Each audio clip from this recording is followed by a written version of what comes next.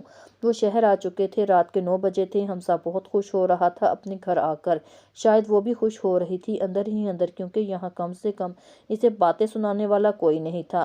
حمزہ کو چینج کروا کر لایا اس نے، اس کا کمرہ بہت خوبصورتی سے سجایا گیا تھا۔ وہ خوشی خوشی اپنے کھلونے دکھا رہا تھا، صباحت دیکھ کر خوش ہو رہی تھی بچوں کی طرح، وہ اس کے ساتھ بالکل بچی بن رہی تھی۔ شاید اس طرح وہ خود کو ریلیکس کرنا چاہ رہی تھی۔ وہ اچھی طرح جانتی تھی اس کی اسی زندگی ایسی ہی گزرنی ہے، حیدر شاہ کے رحم و کرم پر اس کے رشتے میں ساری عمر گزارنی تھی۔ حیدر کی شادی کرنے کے بعد اسے اس کے نام پر بیٹھنا گوارا نہیں تھا۔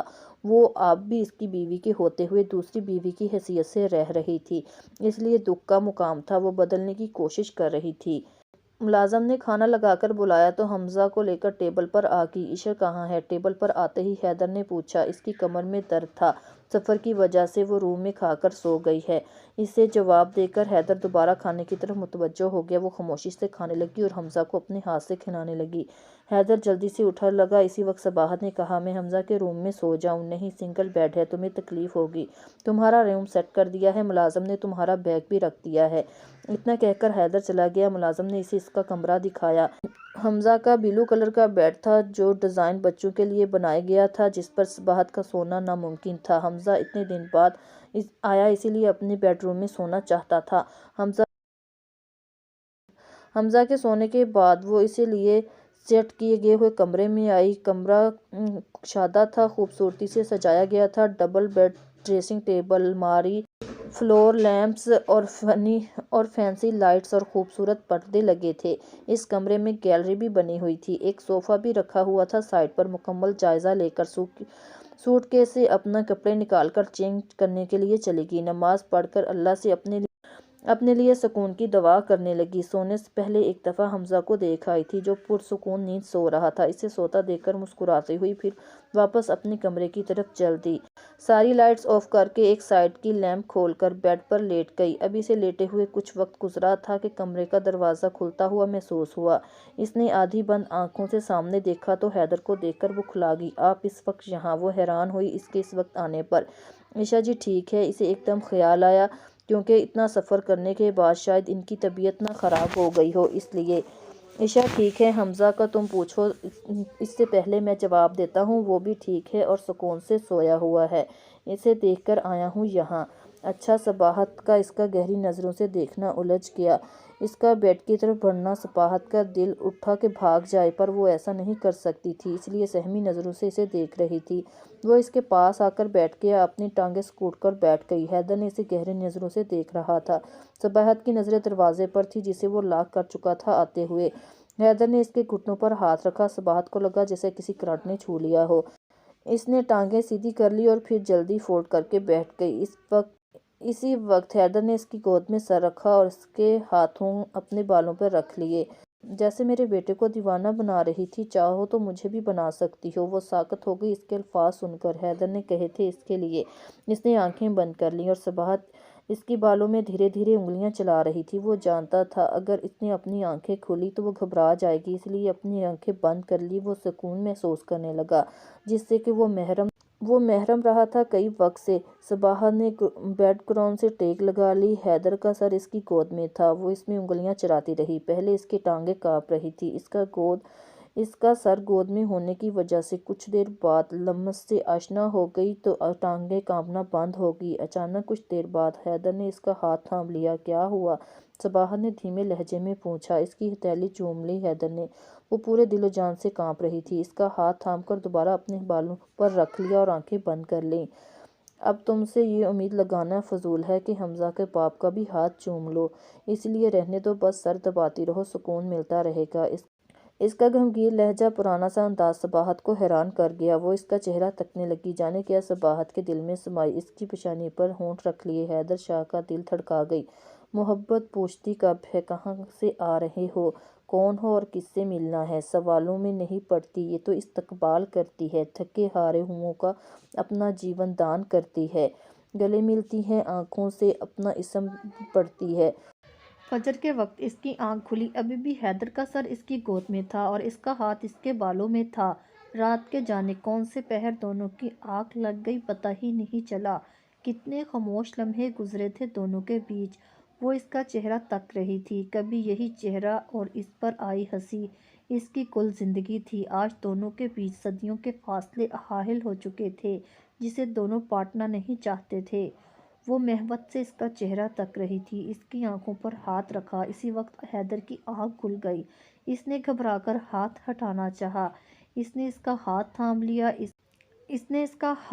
لیا، ایک محبت بھرا لمس چھوڑا اس کی تھیلی پر۔ صباحت نے دور ہونا چاہا، اسی وقت اس کا ہاتھ چھوڑ کر حیدر نے اس کے گلے پر دونوں ہاتھ رکھ کر اسے جھکایا اور اس کا سر جھک گیا۔ دونوں کا چہرہ ایک دوسرے کے سامنے ہو گیا۔ وہ اس پر مکمل جھکی ہوئی تھی، چند انچ کا فاصلہ تھا دونوں کے چہروں کے بیچ۔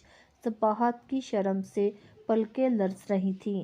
صرف اتنا بتا دو، تم نے بھاگنے جیسی غلطی کیسے کی؟ تمہاری تربیت تو میری ماں نے کی تھی نا، پھر ان کی تربیت پر یہ سوال اٹھانے کا کیوں موقع دیا تایا سائیں کو؟ تمہارے بھاگنے کی وجہ سے تم نے نہ صرف اپنے گھر والوں کی تذلیل کی بلکہ میری ماں کی تربیت کو بھی رسوا کر دیا۔ وہ سوچ بھی نہیں سکتی تھی وہ اس طرح اس کی اوقات بتائے گا۔ دکھ اور صدمے سے اسے دیکھتی رہی، کئی آنسو ٹوٹ کر اس کے چہرے کو بھگوئے اور صباحت نے جلدی سے خود کو سنبھال کر اس کا سر اپنی گود سے ہٹایا اور کھڑی ہو کر کہا، اب کچھ بھی کہنا فضول اور بیکار ہوگا۔ میں اپنے گناہ کی صفائی نہیں دوں گی۔ ہاں، میں نے گناہ کیا ہے جس کا افسوس مجھے تا عمر رہے گا، جو سزا دیں گے سہ لوں گی۔ اتنا کہہ کر واش روم میں چلی گئی۔ وہ جتنا بھاگنا چاہتا تھا اب ممکن نہیں تھا یہ رسوائی کا داغ وہ دھو سکے۔ وہ واش روم سے باہر آئی، وہ جا چکا تھا۔ اپنا چہرہ تھپ تھپا کر خود کو ریلیکس کیا۔ صباحت نے، وہ رونا نہیں چاہتی تھی۔ کچھ دیر بعد اس نے نماز کے لیے جائے نماز بچھائی، نیت کر کے نماز پڑھنا شروع ہوگی۔ ہر تھوڑی دیر بعد وہ سکتی ضرور تھی۔ صباحت صبح سے حمزہ کے ساتھ تھی، اس کے سارے کاموں میں خود کو مصروف کر لیا، اسی وجہ سے اس کا کل کا وقت اچھا گزر گیا۔ شام میں ڈاکٹر کے پاس اپائنٹمنٹ تھی عشاء کی، وہ دونوں چلے گئے، جبکہ صباحت کو لگا شاید اسے جانا پڑے۔ حیدر نے کہا ہی نہیں، وہ چپ تھی۔ عشاء کی طبیعت کا اندازہ اسے آج ہوا، اس کے چہرے پر پلاہٹ اور درد میں نڈھال ہو رہی تھی۔ رات کے 9 بجے تک وہ دونوں آئے تھے۔ عشاء بہت تھکی ہوئی لگی تھی صباحت کو۔ حیدر اسے بیڈ روم میں لے گیا۔ صباحت اور حمزہ دونوں ان کے پیچھے گئے۔ حیدر نے اسے بیڈ سے ٹیک لگوا کر بٹھا دیا۔ اب طبیعت کیسی ہے آپ کی؟ صباحت نے عشاء سے پوچھا۔ اب کچھ بہتر ہوں، سفر کی وجہ سے ایسی طبیعت ہو گئی ہے، باقی ڈاکٹر نے کہا سب ٹھیک ہے۔ اللہ پاک کا شکر ہے، صباحت نے کہا۔ وہ ایسی ہی صاف دل کی مالک تھی، سب کے لیے اچھا سوچنے والی۔ تم بہت پیاری ہو صبا۔ جانے انجانے میں عشاء اسے نک نام سے بلا گئی۔ اس نے حیران ہو کر دیکھا، اگر اس نام سے بلاؤں تو کوئی پرابلم نہیں؟ نہیں، کوئی پرابلم نہیں۔ عشاء نے اس کے ہاتھ پر ہاتھ رکھا۔ تھینکس جو تم ہمارے لیے کر رہی ہو۔ عشاء نے حیدر کے پاس بیٹھے حمزہ کی طرف دیکھ کر کہا، اب میں جاؤں، آپ آرام کریں۔ کچھ چاہیے آپ کو؟ صباحت مسکرائی۔ جانے کی اجازت مانگی۔ نہیں، اس کی ضرورت نہیں، تم حمزہ کا خیال رکھنا۔ جی ضرور، صباحت نے کہا۔ ان کی فیملی مکمل لگی صباحت کو۔ واقعی یہ ہیپی فیملی پکچر تھی جس میں بیوی مسکرا کر شوہر اور کھیلتا ہوا بچہ دیکھ رہی تھی۔ وہ اس پکچر میں کہیں بھی فٹ نہیں تھی، اس لیے اٹھ گئی۔ وہ اکیلی جانے لگی۔ اسی وقت حمزہ دوڑتا ہوا آیا، اس کا ہاتھ تھاما اور کہا، چلیے مجھے کھانا کھانا ہے آنٹی۔ ایک دم سے اس کے چہرے پر مسکراہٹ آئی۔ کوئی تھا اس کا اپنا جو اس کی بدنامی سے نجان بے زر اس سے جڑنے لگا۔ واقعی اللہ کسی کو نہیں چھوڑتا، اسے بھی ایک معصوم سی محبت سے نواز رہا تھا۔ وہ خوشی خوشی اس کا ہاتھ تھامتی باہر نکل آئی۔ عشاء جلدی سو گئی۔ کمرے کی لائٹ آف کر دی تھی حیدر نے عشاء کے کہنے پر۔ اس کے موبائل پر گاؤں سے کال آ رہی تھی، یقیناً اماں سائیں کی ہوگی۔ یہی سوچتے ہوئے کال اٹھائی اور واقعی اماں سائیں کا فون تھا۔ دعا سلام کے بعد انہوں نے عشاء کی طبیعت پوچھی اور ڈاکٹر نے کیا کہا ہے، بچہ وغیرہ ٹھیک ہے؟ اس کے بارے میں تفصیل پوچھ رہی تھی حیدر سے۔ وہ انہیں تفصیل سے تسلی بخش جواب دے رہا تھا۔ وہ کیسی ہے؟ ابھی بھی ویسی گمسم رہتی ہے؟ اماں نے پوچھا۔ نہیں، حمزہ کے ساتھ بہل گئی ہے، حیدر نے ان کو بتایا۔ چلو اچھا ہوا، اس کا بہت خیال رکھنا، اماں نے محبت سے لبریز لہجے میں کہا۔ اماں آپ کی لاڈلی کا پورا خیال رکھوں گا۔ حیدر نے ہنس کر اماں سے کہا، اللہ تمہیں ہمت اور طاقت دے، دونوں بیویوں کے ساتھ انصاف کر سکو، بس اتنا سمجھ لینا۔ حیدر، اشل تمہاری محبت ہے اور صباحت تمہاری ماں کی محبتی اولاد جسے اس نے جنم نہیں دیا پر اپنی اولاد سے بڑھ کر چاہا۔ ان کے لہجے میں صباحت کے لیے پیار اور فکر دونوں تھی۔ جانتا ہوں اماں، پھر اس کا دل کیوں دکھاتی ہو، کتنا تڑپی ہوگی جب اسے ایسے رلاتی ہیں آپ۔ حیدر نے انہیں ان کے رویے کا احساس دلانا چاہا، جن کے جواب میں انہوں نے کہا، تو نہیں سمجھے گا حیدر، تو ماں نہیں، ماں جب لاڈ اٹھاتی ہے تو بے انتہا اٹھاتی ہے، جب وقت پڑنے پر وہ کٹھور بن کر اولاد کو سدھارتی بھی ہے۔ ایک بات میری یاد رکھنا، کبھی اسے طعنہ مت دینا، تو شوہر ہے وہ ٹوٹ جائے گی۔ آپ بھی تو طعنے دیتی ہیں، پھر مجھے کیوں منع کرتی ہیں؟ حیدر نے انہیں یاد دلوایا، میری اور تیری بات الگ ہے، عورت شوہر کے منہ سے طعنہ سن کے ریزہ ریزہ ہو جاتی ہے، پھر کہیں کی نہیں رہتی، میرے کہنے سے وہ مضبوط ہوگی، اور کوئی ایسا طعنہ دے گا تو اسے تکلیف نہیں ہوگی۔ ان کا انداز سمجھانے والا تھا۔ جی اماں سائیں۔ کچھ دیر اور بات کر کے اس نے فون رکھ دیا، اللہ حافظ کہہ کر۔ اسے افسوس ہوا فجر کے وقت کس طرح اس نے اس کا دل دکھایا تھا۔ مجھے بات کرنی چاہیے صباحت سے، حیدر نے دل ہی دل میں سوچا۔ یہی سوچتا وہ صباحت کے کمرے میں گیا، وہ وہاں نہیں تھی۔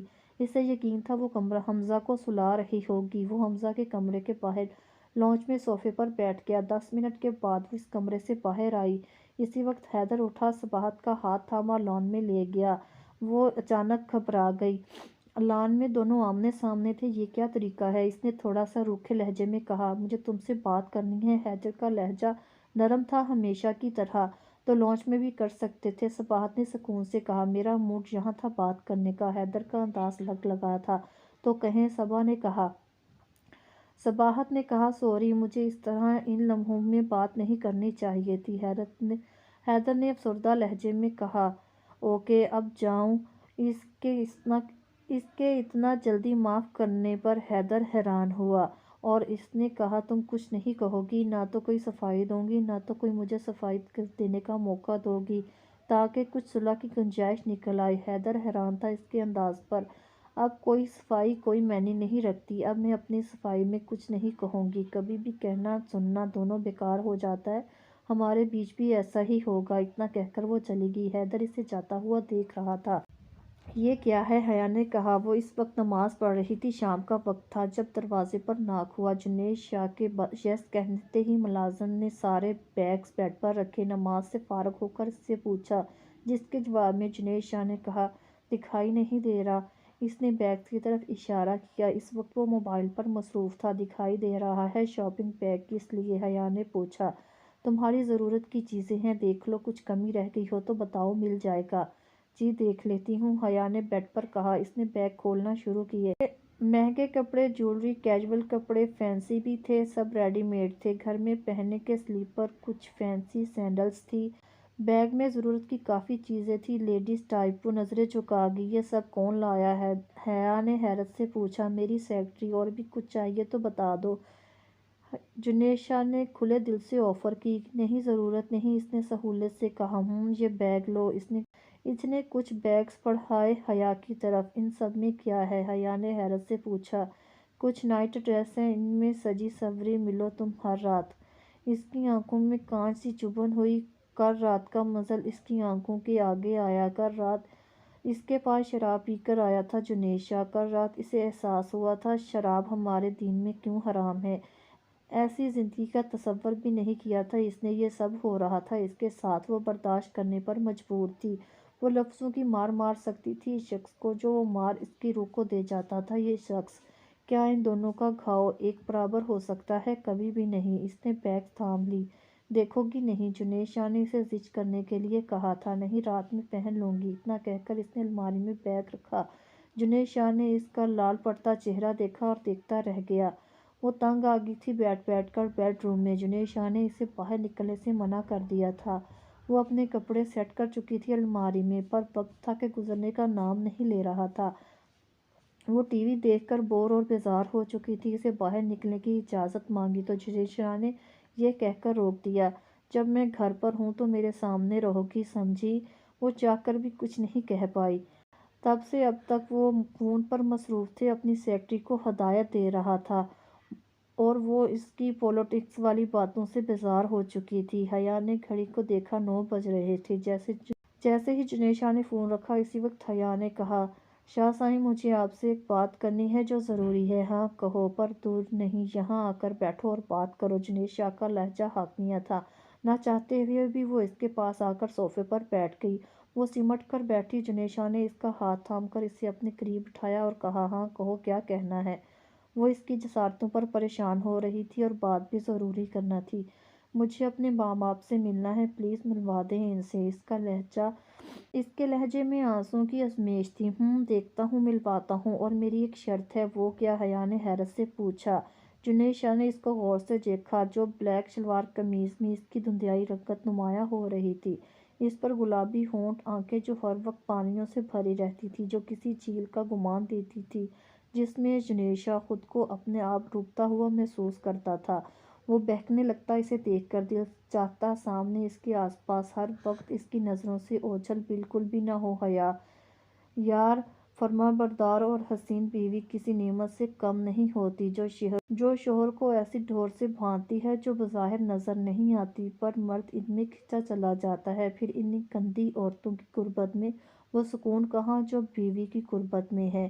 جنید شاہ کو اپنا گہرا یار صدام یاد آیا، جو اسے باز رکھنا چاہتا تھا ان گندی عورتوں سے، اور منع کرتا تھا ان عورتوں سے تعلق بنانے پر، جو رات میں مٹھل اس کے لیے لایا کرتا تھا اور صبح چھوڑ کے آیا کرتا تھا۔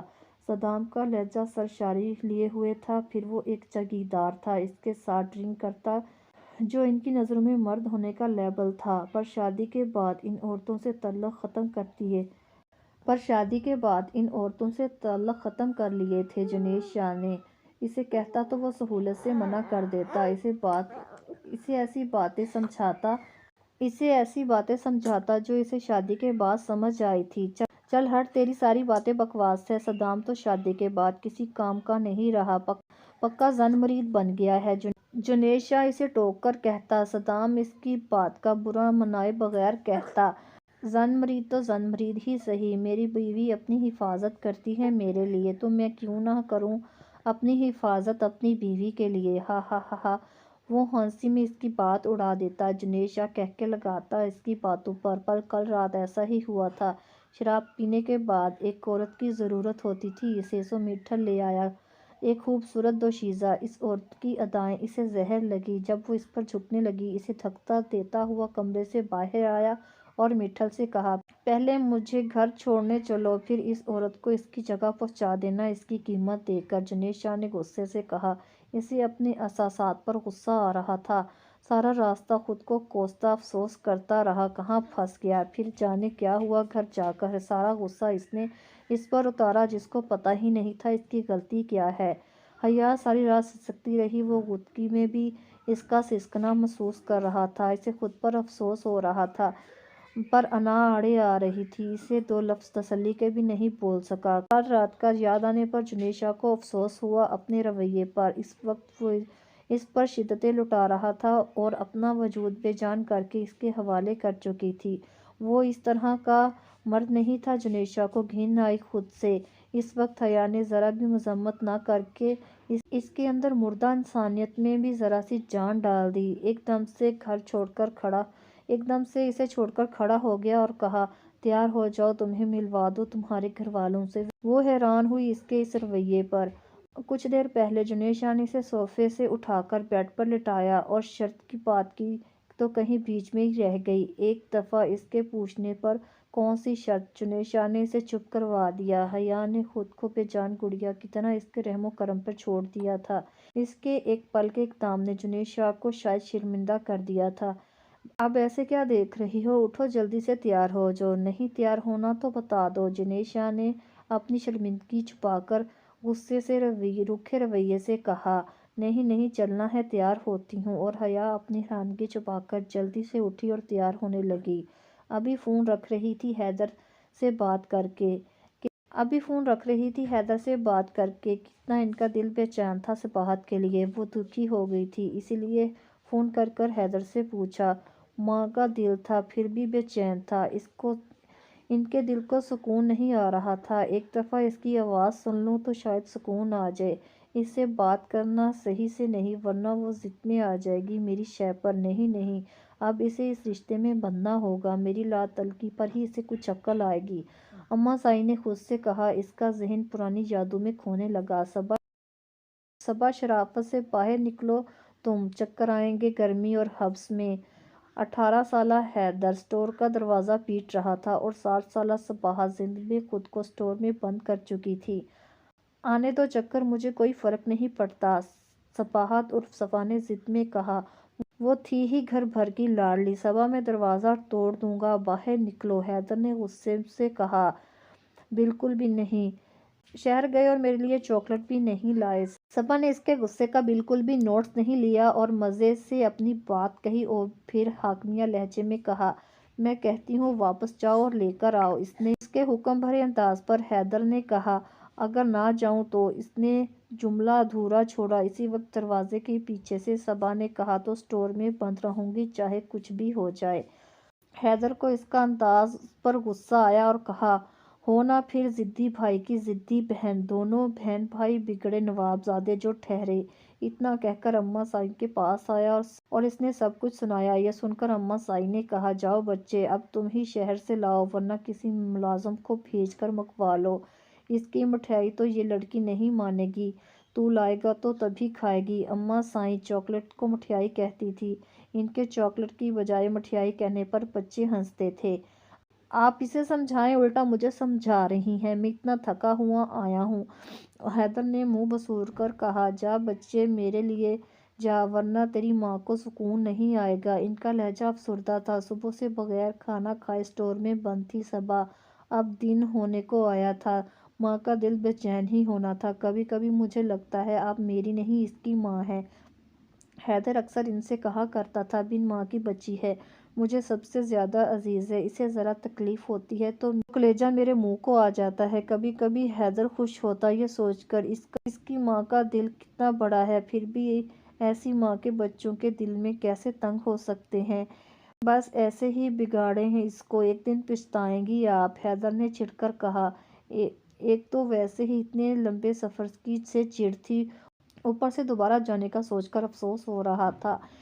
اس کی کوئی بات کی کوئی اہمیت نہیں تھی اماں سائیں نے اس وقت۔ وہ واقعی ہی شہر واپس کیا، ڈھیر ساری چاکلیٹ لایا، تب جا کر صبا مانی کھانا کھایا اس نے۔ پھر جا کر اماں سائیں کو بھی سکون لیا اور کھانا کھایا۔ کھانے کے بعد چاکلیٹ کھاتے ہوئے صبا نے کہا، چاچی کبھی نہیں بھولے گا میرے لیے چاکلیٹ لانا، ایسی ہی سزا ہوگی۔ وہ مسکرا کر اپنے کارنامے پر فخریہ کہہ رہی تھی۔ اماں سائیں بیچاری، اماں سائیں بجائے اسے سمجھانے پر الٹا اس پر نہال ہو رہی تھی اور مسکرائے جا رہی تھی۔ اماں سائیں عرف ہمنا بیگم نے اپنے آنسو پوچھے اپنی صبا کو سوچ کر، اماں اتنا پیار کرتی تھی، پھر اتنا روکھا کیوں بولتی ہو اس سے؟ اس کا دل نہیں دکھتا ہوگا؟ ان کو حیدر کے کہے الفاظ یاد آئے جو نکاح کے تیسرے دن کہے تھے، دکھ تو بہت ہوا تھا ان کو، تو نہیں سمجھے گا ماں کے دل کو، اتنا پیار اور لاڈ کر کر بگاڑتی ہے ماں، وقت آنے پر سدھار بھی لیتی ہے، کٹھور بن جاتی ہے ماں۔ ایک تو آپ کی باتیں اتنی مشکل ہیں اماں، آپ کو کیا بتاؤں۔ یہ سب چھوڑو، بس میری ایک بات یاد رکھنا، کبھی اس سے گزری باتوں کا طعنہ مت دینا، کیونکہ اپنے سر کے سائیں سے ایسے الفاظ سننا اس کی برداشت سے باہر ہوگا۔ وہ اس کے ساتھ بھیج رہی تھی صبا کو، اس لیے حیدر کو سمجھانا ضروری سمجھا۔ اماں میں اسے کچھ نہیں کہتا، وہ ویسے ہی منع کر دیتی ہے، خود اتنے مارتی ہے طعنے۔ حیدر نے ان کا کہنا ضروری سمجھا، تو نہیں سمجھے گا، میں اس دنیا کا یہ رنگ دکھانا چاہتی ہوں اماں، آپ کی باتیں میری سمجھ سے باہر ہے۔ حیدر اتنا کہہ کر اٹھنے لگا تو اماں نے کہا، شاباش میرے بیٹے، تم نے میری کہی بات کی لاج رکھی، میرے بلانے پر تم آ گئے، ان ظالموں سے بچا کر لے آئے۔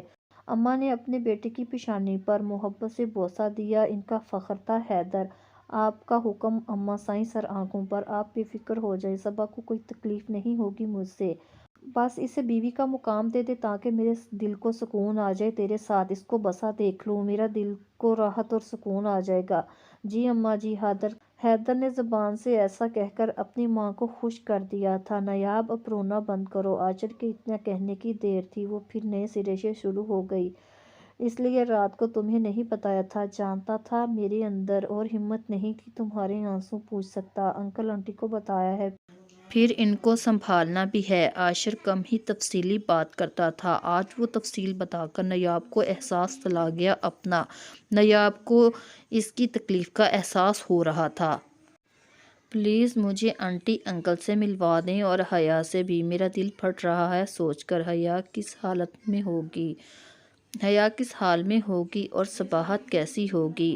نیاب کو کچھ سمجھ نہیں آ رہا تھا کس کس بات کا دکھ منائے۔ کل رات اسے کتنی شکایتیں تھیں عاشر سے، اب اسے اپنے شوہر کی تکلیف کا احساس ہو رہا تھا۔ فی الحال آنٹی انکل کے پاس چلنا ہے، حیا سے ملنے کے لیے بعد میں دیکھتے ہیں۔ جنید شاہ کی مرضی کے بغیر نہیں مل سکتے حیا سے، فی الحال بھول جاؤ باقی جو نصیب میں ہوا۔ چند دنوں میں زندگی کیا سے کیا ہو گئی تھی دونوں کی۔ عاشر ملک جو اپنے بھائی عاشر کی پرسکون ازواجی زندگی چاہتا تھا، وہ ساری دھرم بھرم ہو رہی تھی۔ جو دن انجوائے کے تھے وہ سب فکر کی نظر ہونے لگے تھے۔ جو دن عاشر اور نیاب کے ایک دوسرے کے لیے ہونے چاہیے تھے وہ دوسروں تک محدود ہونے لگے تھے۔ کیا اس وقت ان کی دوری ان کی آنے والی زندگی پر اثر انداز ہونی تھی، یا ایسے ہی خود بخود ازواجی تعلقات مضبوط ہوتے ہیں؟ صرف قربت یہ تعلق مضبوط ہوتا ہے، یہ تو وقت ہی بتانے والا تھا۔ وہ اس وقت جنید شاہ کے ساتھ پچھلی سیٹ پر بیٹھی ہوئی تھی۔ گاڑی کی کھڑکیوں کے سارے شیشے بلیک تھے۔ گاڑی ڈرائیو مٹھل کر رہا تھا۔ حیا اندر ہی اندر حیران تھی بغیر کسی شرط کے مان جانے پر۔ مزید ناولز کے لیے ہمارے چینل کو سبسکرائب کر لیں۔